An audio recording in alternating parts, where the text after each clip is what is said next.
6월 달이 되면 아버지 주일이라고 하는 행사를 교회는 하고 있지요. 특별히 5월 달에는 어머니 주일, 6월 달에는 아버지 주일 이렇게 기념 예배를 드리게 된 것은 미국의 교회에서 먼저 시작했고 또 한국에서도 그렇게 어머니 주일 기념 예배를 드리게 된 줄로 압니다. 모든 사람들은 아버지와 어머니 아래서 태어났고 사랑받고 자라나게 되지요.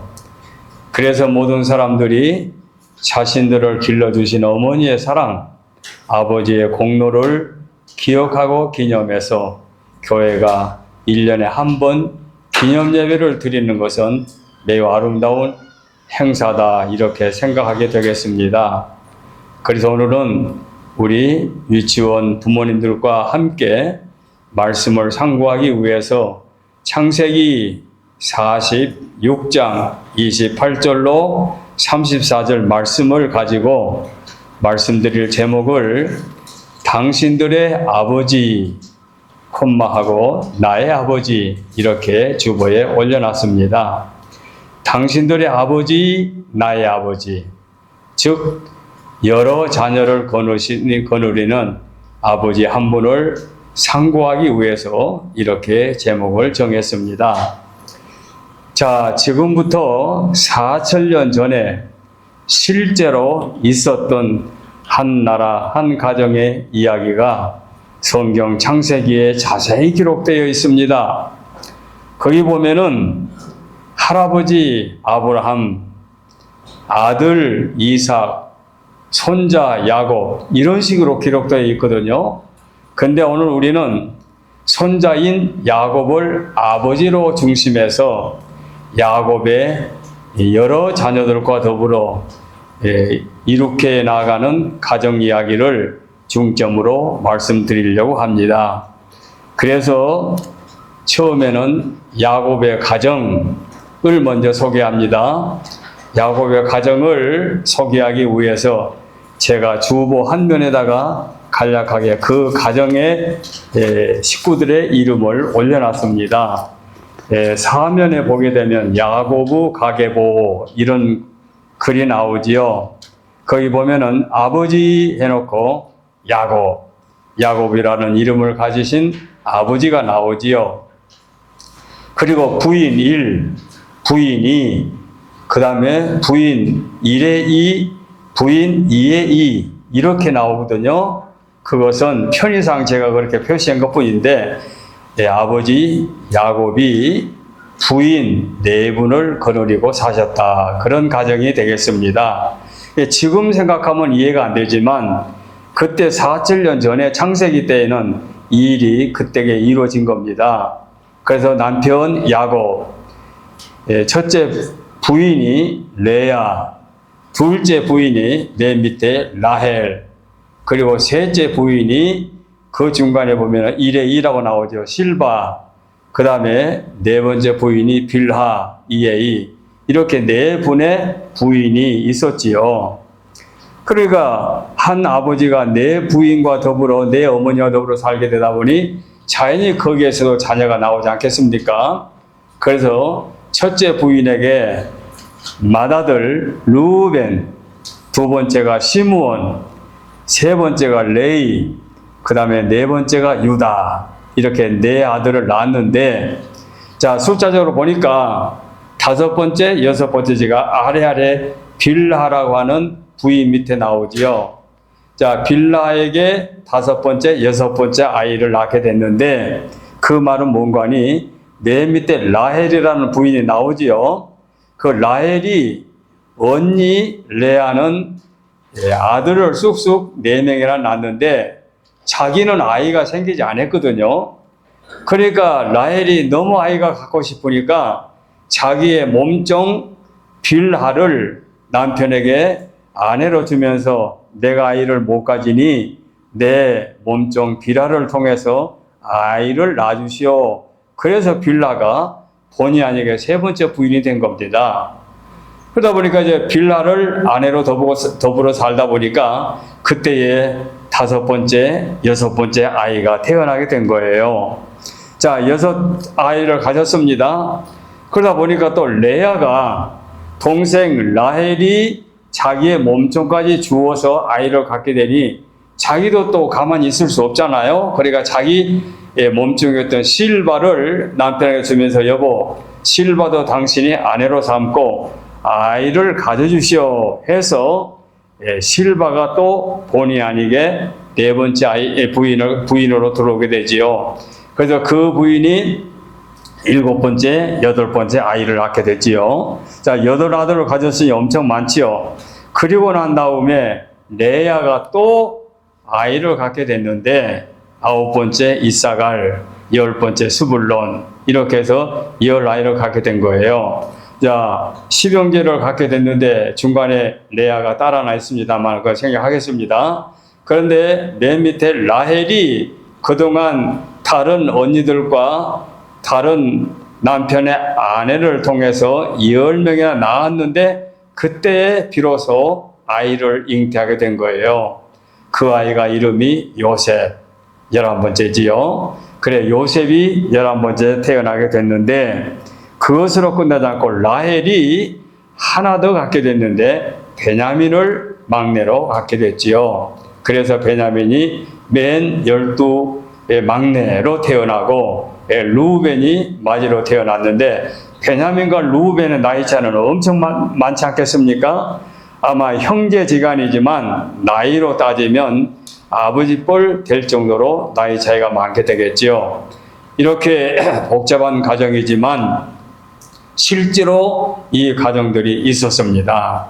그리고 아까 말씀드린 대로 할아버지 아브라함, 아버지 이삭, 아들 야곱, 그리고 이제 야곱의 아들들이 12이 됐는데 놀라운 것은 그 가정은 하나님을 잘 섬기는 신앙의 가정이었지요.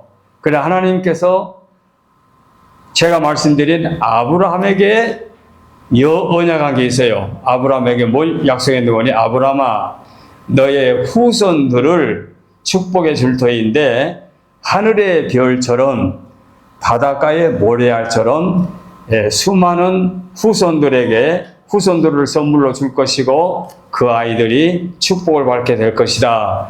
이런 축복을 받으셨거든요. 근데 그 축복을 받고 늦게 아들을 낳았는데 이삭을 낳고 이삭이 야곱을 낳았는데 또 야곱도 할아버지처럼 그런 약속을 받았어요. 여갓집으로 가는 길에 강변에서 여인숙도 호텔도 여관도 없는데 돌을 베개 삼고 하룻밤을 들여서 야영을 하는데 밤에 꿈을 꾸는데 꿈에 사닥다리가 땅에서 하늘로 쫙 연결이 마치 일직선으로 연결이 되어 있는 철로처럼 사닥다리가 세워지더니 하나님의 사자들이 그 사닥다리로 오르락 내리락 하는데 너무 신기하거든요. 그런데 보니까 그 위에 사닥다리 위에 하나님이 그 야곱에게 말씀하기를 야곱아 내가 너에게 네 조상들에게 약속된 축복을 부어줄 것이다. 그 축복을 부어줄 터인데 너의 후손들이 땅의 모래알처럼 바다의 모래알처럼 수많은 후손들을 갖게 될 것이고 그 후손들이 이 땅을 차지하게 될 것이다. 이런 꿈을 꾸게 된 거예요. 그러니까 너무너무 흐뭇하고 기쁘니까 드디어 할아버지에게 약속한 축복을 하나님이 나에게 주시려나 보다 하고 외갓집으로 가가지고 외갓집에서 외삼촌의 밑에서 일하다 보니까 본의 아니게 본래 야곱의 사랑했던 아내로서의 여인은 이 4부인 중에 4번째 라헬이었지요. 야곱이 마음에 드는 여인은 라헬이었는데 어찌어찌 하다 보니까 언니 레아도 남편의 아내가 되고 그 다음에 2 종들도 아내가 되어가지고 야곱은 내 아내를 통해서 12아들을 갖게 되었고 그 12아들은 옛날 이야기 그저 그냥 누가 가상적으로 만든 얘기가 아니라 실제로 있었던 얘기인데, 이 12아들들이 한 나라의 조상이 되어가지고 지금도 알려져 있는 이스라엘 민족의 조상들이 된 겁니다. 그래서 12아들들이 조상이 되어가지고 이스라엘 한 나라가 형성이 되었는데, 여러분들이 혹시라도 이웃에 가까운 이스라엘 또는 유대인이 있다고 하면 그분에게 너의 조상이 누구냐라고 물어보면 틀림없이 나는 루븐의 후손이요, 나는 스불론의 후손이요, 나는 납달리 후손이요, 나는 베냐민의 후손이요 하고 말할 수 있을 거예요. 다 이 12명 안에 들어가게 되거든요. 그래서 야곱의 가정은 이렇게 형성이 되어 가지고 오늘 주인공 11번째 요셉 그리고 아버지 야곱의 관계를 이제 정리해서 간략하게 말씀을 드리려고 합니다. 제가 긴 말을 하게 되면은 설교가 너무 길다고 불평하시지 않겠습니까? 그러니 간략하게 해야 되겠는데 너무 내용이 방대하니까 내가 저녁에 사실은 밤새면서 줄여가지고 일대지는 야곱의 가정을 이렇게 주보에다 올려가지고 소개를 했습니다. 이제 두 번째 이대지로 들어가서 그러면 요셉이라는 아들이 어떻게 되었느냐? 자, 10형제가 아버지의 그 직업인 양치는 목자의 삶을 살면서 아버지 대신 양을 데리고 들어가서 양들을 치게 됐지요. 그러니까 목자 노릇을 한 거예요. 그러니까 늘 집에서 떨어져 있었어요. 그래 아버지가 늘 양들과 아들들이 궁금하니까 늘 소식이 궁금하니까 지금은 뭐 핸드폰이 있으니까 뭐 즉시 연락이 되겠지만 그때는 그런 게 없지 않았습니까? 그러니까 그때에 그 맨 막내 요셉과 베냐민은 자기 품에 거느리고 특별히 일을 시키지 않았는데 요셉에게 한 번은 심부름을 시켰죠. 요셉아, 너희 형들이 궁금하고 양들이 궁금한데 한번 형들에게 다녀와라 해서 요셉을 심부름을 보냈지요. 그 요셉이 아버지의 심부름으로 형들과 양들이 있는 들로 나갔는데 며칠 지나서 어찌어찌 알아가지고 이제 형들 가까이 가게 됐지요. 그런데 형들이 멀리서 뛰어오는 11번째 동생 요셉을 본 거예요. 그래 형들이 늘 시기해요. 아버지가 자기들만 일시키고 요셉은 편하게 아버지 곁에 두고 잘 먹이고 잘 입히고 놀게 한다고. 그러니까 시기를 한 거죠. 형제들 간에. 그러니까 야, 저 요셉이라는 녀석이 아버지 심부름에서 온 것 같다. 우리가 혼내주자. 그래서 10형제들이 나쁜 마음을 먹게 된 거죠. 요셉이 형님들 안녕하십니까? 아버지 심부름으로 왔습니다. 그동안 어떻게 지내셨습니까? 하고 인사를 하니까 그 요셉을 잡아가지고 웅덩이에다가 빠뜨려 버렸어요. 그 웅덩이가 비가 오면 우물이 되고 비가 오지 않으면 물이 없으니까 웅덩이인데 웅덩이에다 빠뜨려서 얼마나 놀랐겠습니까? 먼 길 왔으니 피곤할 것이고 배고플 텐데 형들이 그렇게 냉들이 한 거예요. 그리고 난 다음에 멀리서 장사꾼들이 낙타를 타고 물건을 싣고 애굽 땅으로 장사로 내려가는 장사꾼들을 보게 된 거예요. 그래 한 형이 머리를 쓴 거예요. 저 동생 요셉을 웅덩이에다 빠뜨려 굶겨 죽이는 것보다는 우리가 차라리 저 녀석을 장사꾼들에게 팔자. 그래서 팔게 되니까 요셉이 장사꾼들에게 노예로 물건이 되어가지고 애굽 땅으로 내려가게 된 거지요. 그래서 요셉이 아버지의 사랑을 받았던 11번째 아들이 이제는 형들의 노예음으로 그는 하나의 상품, 물건, 노예 종이 되어가지고 장사꾼에 의해서 애굽 시장으로 나가게 되지요. 그래 애굽에 가가지고 시장에 나왔습니다. 노예 시장에 나온 거예요. 그 이제 노예 시장에서 이 아이를 누구든지 사가세요. 젊고 똑똑하고 야무집니다 하면서 이제 선전을 했겠지요. 그러다 보니까 여러 사람이 보고 흥정을 하다가 한 사람이 그 요셉을 욕심을 냈어요. 그 사람이 누구냐? 왕이 바로였는데 바로 왕의 신하였던 사람이 요셉을 보고 돈을 주고 사갔어요.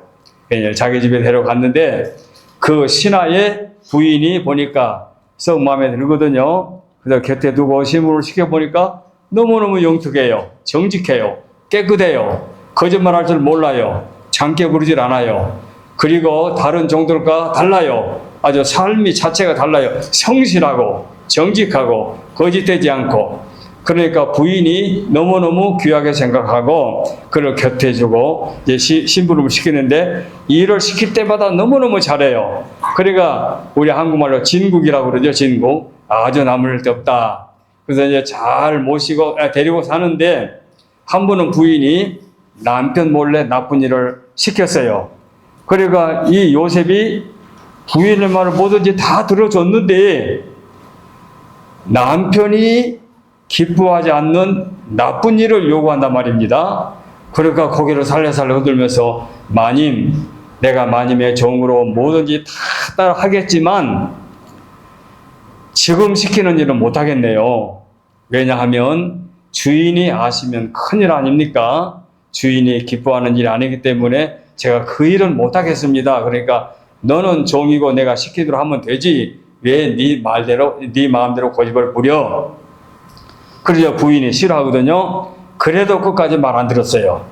그러다 보니까 주인이 그 안주인이 괘씸하게 생각하고 바깥 남편에게 이제 남편이 퇴근하고 돌아오니까 말하지요. 여보, 당신이 시장에서 사온 노예 녀석이 내 말을 듣지 않고 아주 나쁜 나리를 속이고 나쁜 일을 하고 있는데 저놈을 내가 보기 싫으니까 감옥에 가다 버리시오. 그 남편이 아내 말을 들으니까 성실하게 착하고 근면한 줄만 알았는데 아니 아내 말을 들어보니까 실제로 그렇지 않거든요. 오히려 겉보기보다도 속이 나쁜 놈이거든요. 그러니까 그냥 본인에게 물어보지도 않고 감옥에다 가다 버렸습니다. 그러니까 요셉은 하루아침에 감옥에 갇힌 죄인이 되어버렸습니다. 얼마나 억울합니까? 세상적으로 보면은 이렇게 억울할 수가 또 있습니까? 자기가 노예로 팔린 것도 억울한데 형들에게 미움받은 것도 억울한데 이제 또 잘못도 없는데 거짓으로 꾸며가지고 자기를 감옥에 가둬놨으니 얼마나 분하고 억울합니까? 아마 한국에 어떤 사람들 같으면 자살하는지도 몰라요.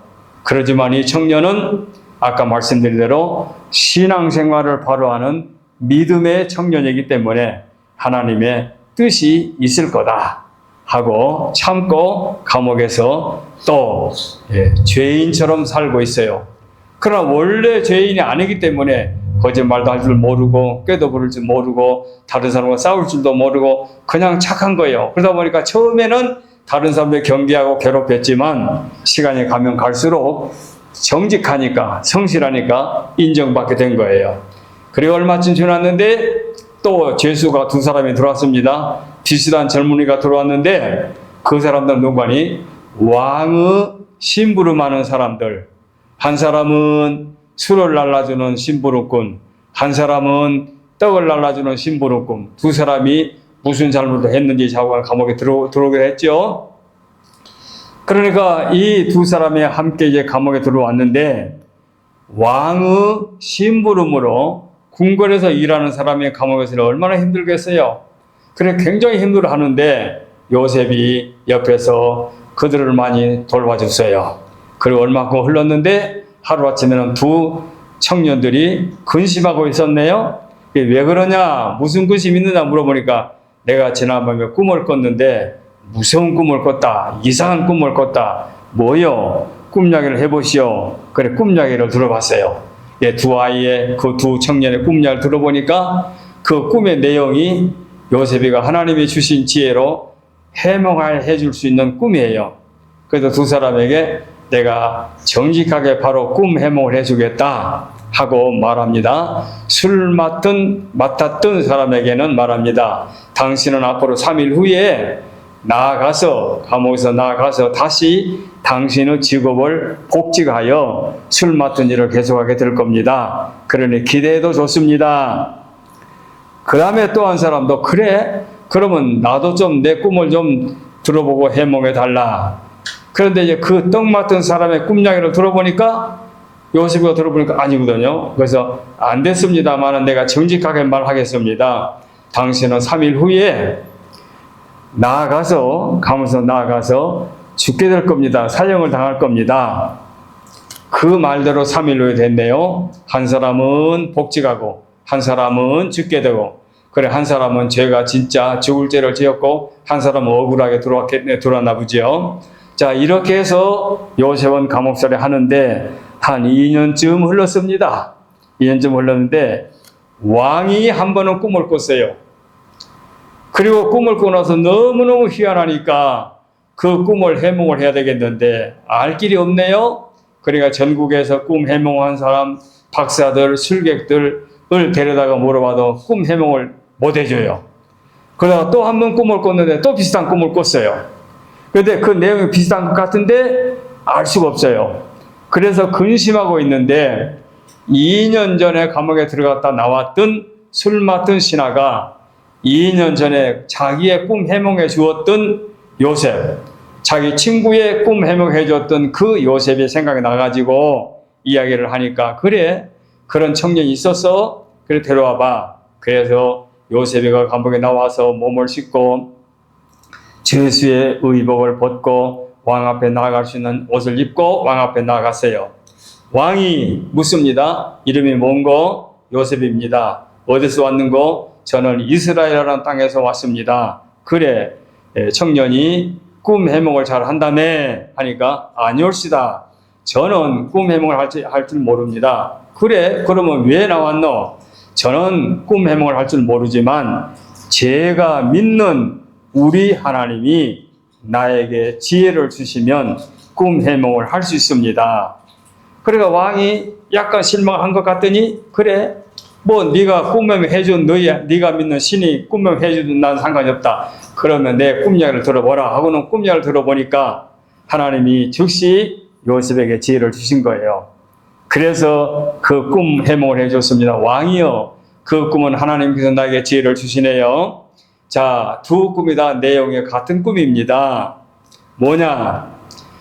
앞으로 7년 동안 이 나라에 풍년이 되어가지고 농사가 잘 될 겁니다. 농사가 잘 될 터인데 그 농사가 잘 되고 난 다음에 7년이 지나게 되면 또 7년은 아주 농사가 되지 않는 흉년이 될 겁니다. 가뭄 흉년. 그러니 왕께서 슬기로운 일꾼을 세워가지고 7년 풍년 동안에 곡식을 잘 저장하고 낭비하지 않도록 잘 창고에다가 쌓아두십시오. 그리고 난 다음에 7년 흉년 기간에 백성들에게 그 양식을 나눠주면은 풍년 7년, 흉년 7년, 14년을 무사히 지나가게 될 겁니다. 그 말을 들어보니까 왕이 너무너무 기분이 좋거든요. 꿈 해몽도 좋은데 방법까지 알려주니 얼마나 고마워요. 그래서 머릿속에 딱 생각해보니까 누가 내 밑에서 저 요셉이라는 청년이 말한 대로 일할 수 있는 사람인가 하고 찾아보니까 자기 곁에 있는 사람들은 정직한 사람이 별로 안 보여. 그래서 왕도 또 머리가 잘 돌아가는 거죠. 내가 들어보니 너는 상당히 머리가 영특하고 정직한 것 같구나. 네가 내 밑에 일꾼이 되어가지고 7년 동안 각 마을마다 창고를 짓고 곡식을 모아두었다가 흉년 7년 동안 내 백성들에게 먹을 것을 놓아주어라 하고 그 요셉을 그 나라의 2인자, 1인자는 자기니까 2인자 총리로 세워가지고 하루아침에 국무총리가 된 거예요. 그야말로 벼락 출세를 하게 된 거죠. 그래서 감옥에서 나온 정도가 아니라 감옥에서 나와가지고 그 나라의 왕의 바로 밑에 2인자로 우뚝 올라서게 된 겁니다. 자, 노예로 팔린 것도 슬프고 괴로운 일이었고 감옥에 갇힌 것도 억울하고 분한 일이지만 하나님께서는 그 나라의 총리로 세워주시기 위해서 그런 계획을 세우신 거지요. 그래서 이제 총리가 됐습니다.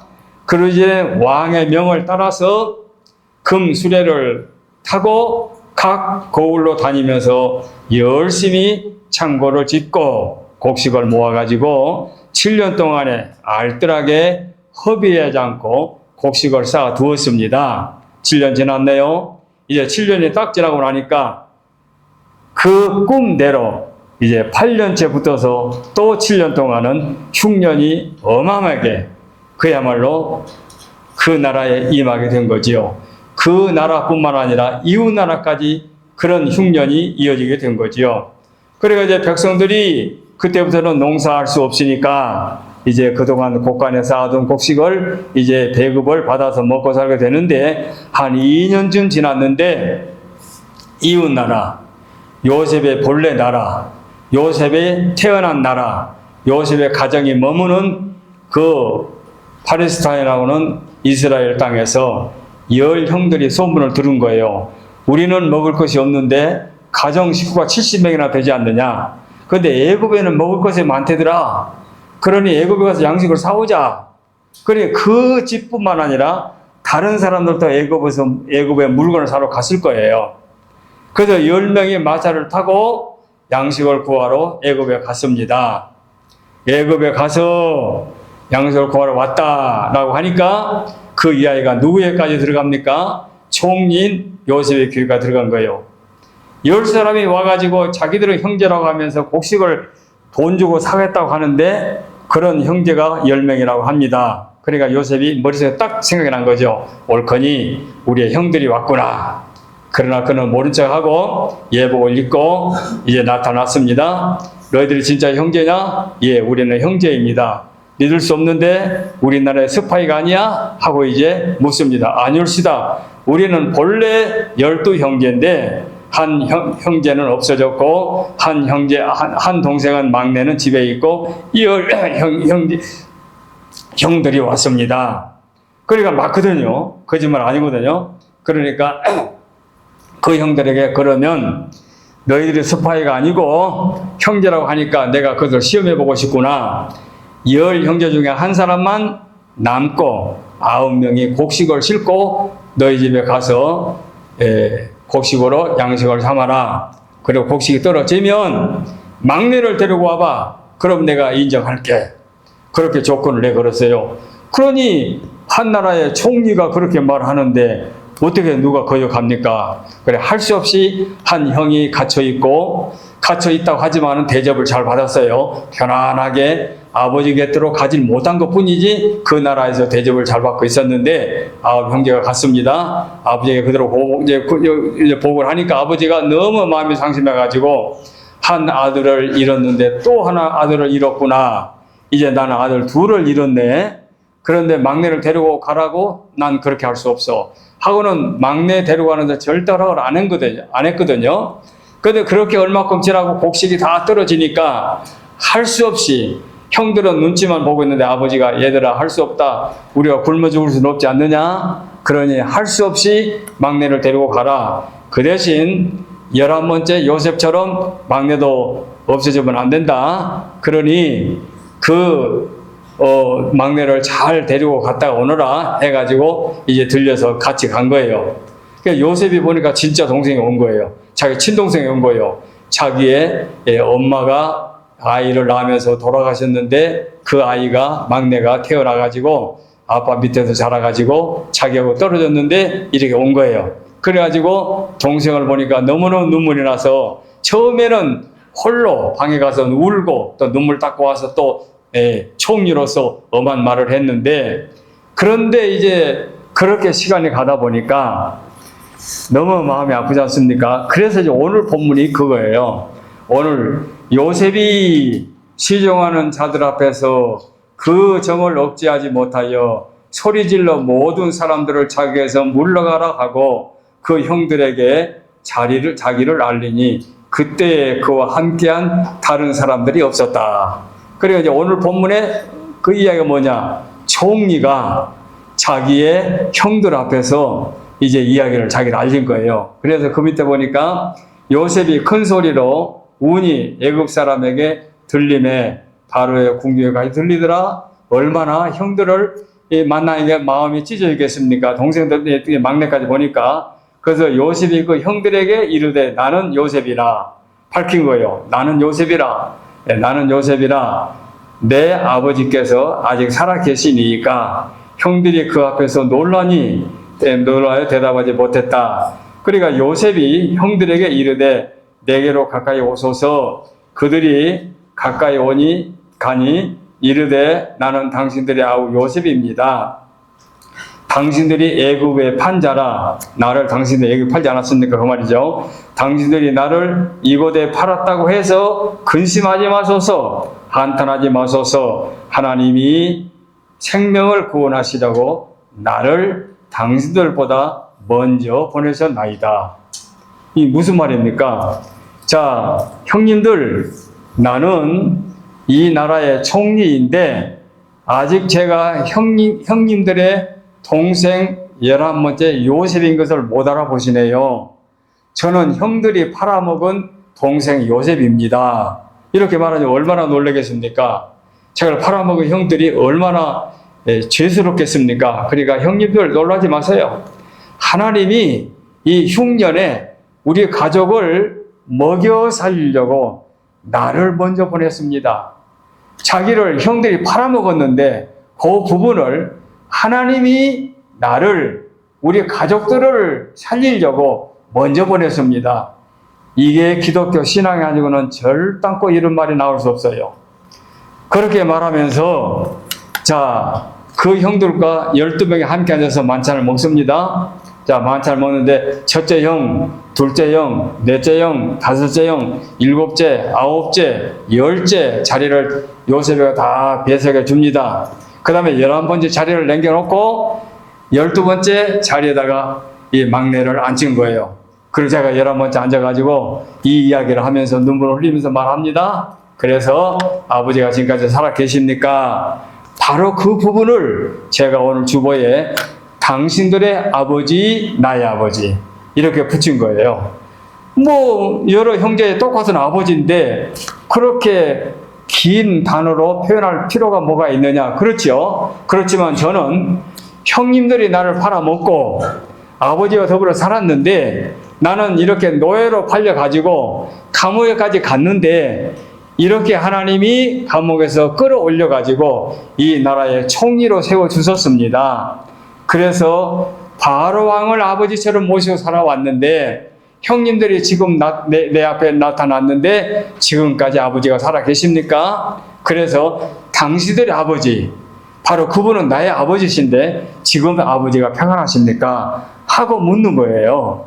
그렇게 해서 형님들이 무섭고 두렵고 떨리는데 안심하십시오. 하나님이 이때를 생각하고 나를 먼저 보내셨습니다. 이렇게 말하고 만찬을 먹고 난 다음에 11 형제들에게 풍족한 곡식을 나눠주면서 빨리 가십시오. 가서 70명이 넘는 가족들이 굶주리고 계실 텐데 빨리 가서 이 식량으로 양식을 삼으시고 그리고 내가 수레를 하나 보낼 테니 아버지를 모시고 이곳에 오십시오. 아직 흉년이 5년이나 남았습니다. 5년 동안 고생하지 마시고 이곳에 오시면 기름진 고센이라고 하는 땅이 기름진 땅에 양 7만한 좋은 땅이 있는데 내가 그곳에 특별히 왕에게 말씀해가지고 우리 가족들이 살게 할 테니 모시고 오십시오. 그래서 아버지를 형들이 가서 모시고 오게 된 거예요. 자, 아버지가 여러분 아버지 입장에서 보세요. 아버지가 아들이 심부름을 보냈는데 그 형들이 종을 노예로 팔아먹고 아버지 앞에 가서는 아버지 우리가 오다가 보니까 요셉의 옷 같은 옷이 있는데 찢어지고 피가 묻어 있었습니다. 그래서 주워가지고 왔는데 이게 요셉의 옷이 아닙니까? 요셉 옷이 좀 특별히 고급 옷이어가지고 그래 아버지가 보니까 요셉이 입고 간 옷이 맞아요. 그리고 아버지가 눈물 흘리면서 내가 너희들에게 심부름을 보냈는데 너희들이 동생들을 만나지 못했고 이 아이가 짐승에 찢겨 죽었구나 하면서 통곡하고 괴로워하고 슬퍼하니까 형들이 눈치만 보고 이러지도 못하고 저러지도 못하고 아버지를 이렇게 괴롭히게 된 거지요. 참으로 불효막심한 자식들이지요. 그런데 이런 과정에서 요셉이가 애굽에서 총리가 되어 가지고 곡식을 두 번째 사러 갔다가 곡식을 가지고 왔는데 아버지를 모시러 수레까지 가지고 왔으니 얼마나 아버지가 꿈 같은 이야기입니까? 그래서 오늘 주보 1면에 보면은 사랑의 편지에 보니까 이스라엘이 요셉에게 말하였다. 나는 이제 죽어도 여한이 없다. 내가 너의 얼굴을 보다니 네가 여태까지 살아있구나. 이 말은 무슨 말인 거니? 요셉에게 보낸 수레를 타고 애굽으로 내려갔어요. 그리고 이제 애굽에 가서 총리인 아들 11번째 요셉을 만났어요. 만나가지고 하는 말이 이제 죽어도 여한이 없다. 네가 벌써 죽은 줄로 알았는데 네가 죽지 않고 애굽 땅에 와가지고 그냥 잘 먹고 잘 사는 정도가 아니라 나라의 총리가 되어가지고 이 흉년에 우리 70명이 넘는 가족을 이 흉년에 먹고 살게끔 너희 곁으로 우리를 불러왔으니 얼마나 고맙나 하면서 나는 이제 죽어도 여한이 없다. 우리 한국에 보면 부모님들이 너무 즐거운 일을 당하게 되면 야 이제 됐다 나 이제 죽어도 여한이 없다 그러면 즐겨하거든요. 이렇게 말씀을 했는데 사실은 4,7년 전에 이 야곱이 한 말이에요. 우리 조상들이 한 말이 아니에요. 그렇게 해서 요셉이가 부모님을 모시고 70명의 가족을 모시고 애굽에서 살게 됐습니다. 그래서 애굽 땅에 그렇게 옮겨왔는데 역사적으로 보게 되면 곧 흉년이 끝나면 본국으로 돌아갈 줄 알았는데 애굽 사람들이 요셉이가 죽고 또 왕이 바뀌고 하면서 이스라엘 백성들이 점점 수가 많아지니까 그 사람들을 노예로 삼은 거예요. 그래서 무려 400년 동안 종살이를 시켰다가 400년 후에 이제 모세 때 이스라엘 백성들이 애굽에서 나오게 된 거지요. 이건 옛날에 호랑이 담배 먹던 시대 이야기로 누가 꾸민 얘기가 아니라 이건 이스라엘 역사. 제가 대한민국의 단군 조선의 이야기에는 잘 모르겠습니다만은 이건 성경에 기록된 말씀이니까 이스라엘의 역사를 이렇게 말씀드렸습니다. 그래서 오늘 요셉이가 죽지 않고 애굽의 총리가 되어 가지고 아버지와 가족들을 만나게 되었는데 진짜 아버지의 자식 요셉은 아버지를 기쁘게 해드리는 참으로 축복받은 아들이다 라고 하는 것이 마지막 정리의 말씀으로 들릴 수 있습니다. 이렇게 되어진 원인이 하나 있습니다.